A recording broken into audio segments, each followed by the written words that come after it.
how you doing? Justin here. Today we are checking out the first beautiful little solo there by Slash in Sweet Child of Mine. Fairly simple solo, but there's a bit of a sting in the tail because there's some fairly awkward fingering to get the bends right, and getting the bends in tune as well is fairly important. There's some ghost bends going on. It's a little bit tricky, and that's why I think this one deserves a lesson on its own. So let's get to a close-up and check out how to play it.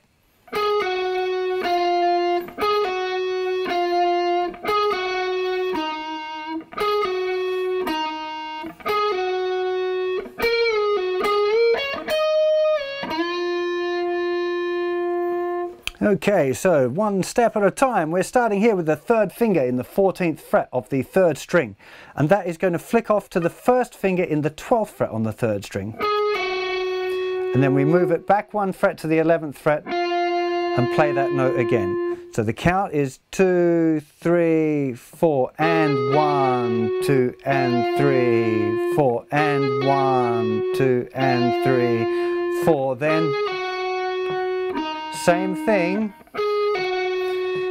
but instead of going back to the 11th fret, we go to third finger there on the 14th fret of the 4th string. Okay, so all of that section, because that's fairly simple, and most of the trick with this one is this last lick. So we've got 2, 3, 4, and 1, 2, and 3, 4, and 1, 2, and 3, 4, and 1, 2, and 3, 4, and 1, 2, and 3, 4, and 1, 2, 3, and 4, and... Okay, so we're at this wonderful little lick now, this all sorts of technical stuff going on here that you're going to need to pay attention to. And the first thing is a ghost bend.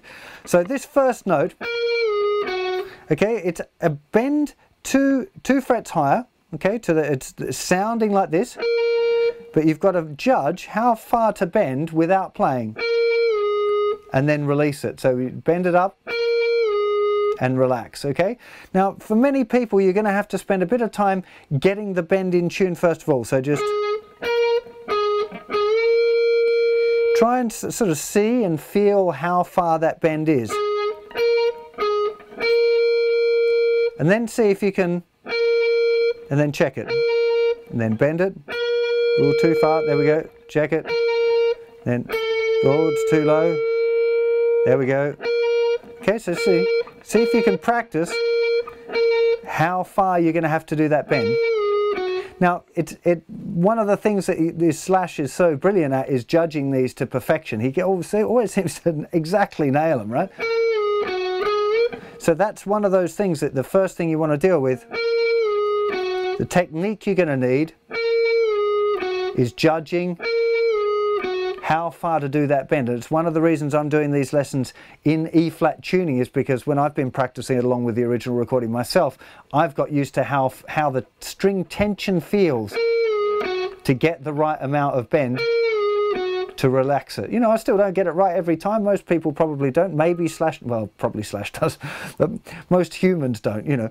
Now, one of the little quirks with this particular phrase is that we have to do something a little awkward with the fingering to make it flow. At least I do, and I'm fairly sure this is what Slash does as well. So we start off with our ghost tone bend on the 14th fret of the third string. Relax it. First finger on the 12th fret.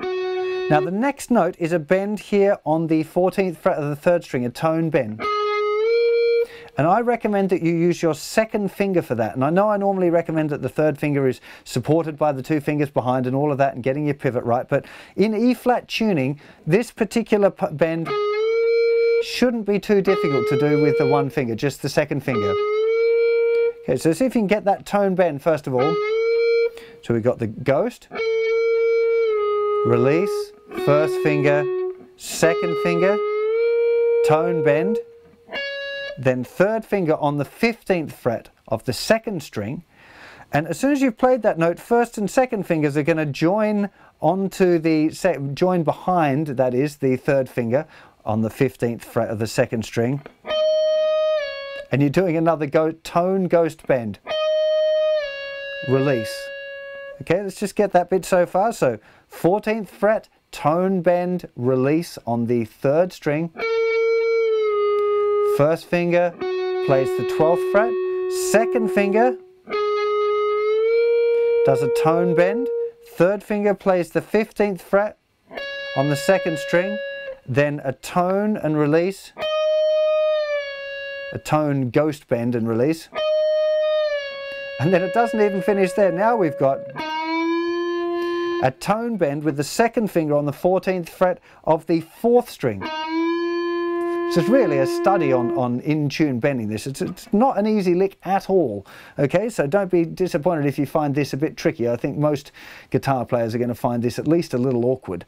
Okay, so 14th fret, tone bend, ghost tone bend, release, 12th fret, second finger. So we're playing the note first, then doing the bend, third finger, 15th fret, second string, then the ghost, relax, and then second finger is having to pull down a tone bend. And you just hold it. Be careful with vibrato on that one, it tends to sound a little bit awkward. Okay, so all of the whole solo up to that point is relatively easy. So probably what I suspect most of you will be doing is just very carefully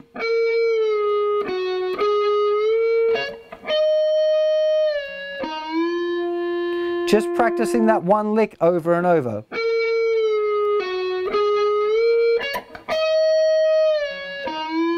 A little bit sharp there on that 15th fret bend.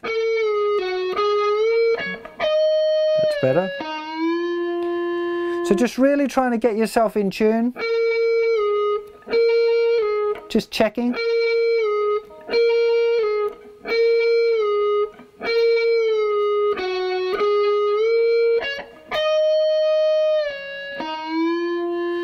And the count for that section, and 1, 2, 3, and 4, and 1, and 2, and 3, 4, and. It's a little bit difficult to count and get those bends in tune, but basically this is held, you release it right on beat 4, and that's coming on the and after 4. 2, 3.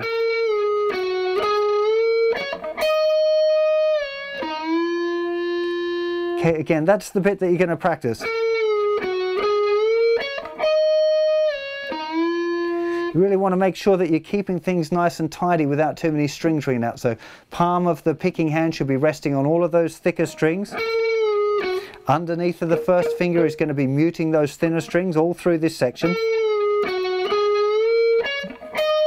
Now on these sort of sections where I've gone, now here when I've gone to play that, I'm using the edge of my thumb here. At that point, before I'm picking that second string, actually kind of as I'm just getting ready to pick it, okay? So it's really important that you're trying to keep those things.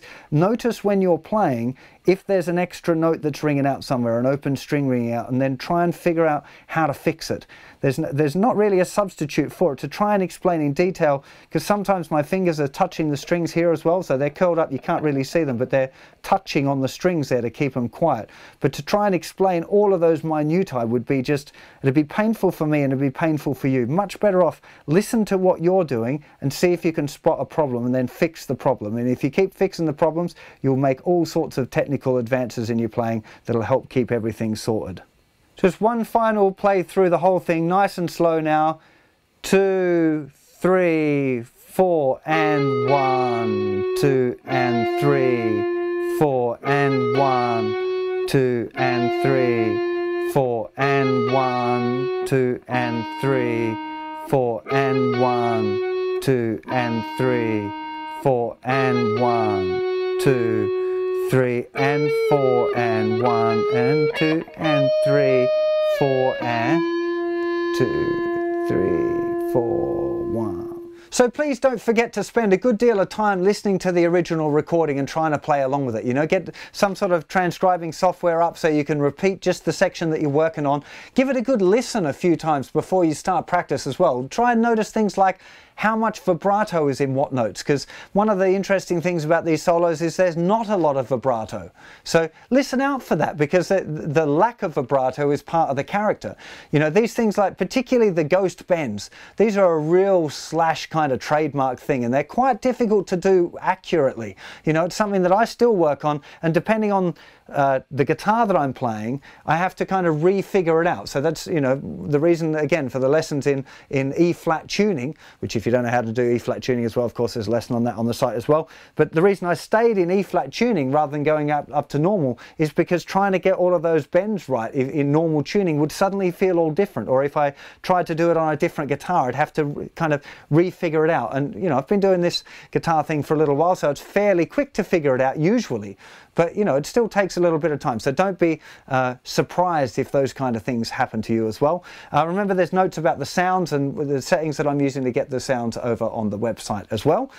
So I'll see you for plenty more on this song coming up very soon. You take care of yourselves. See you soon. Bye bye.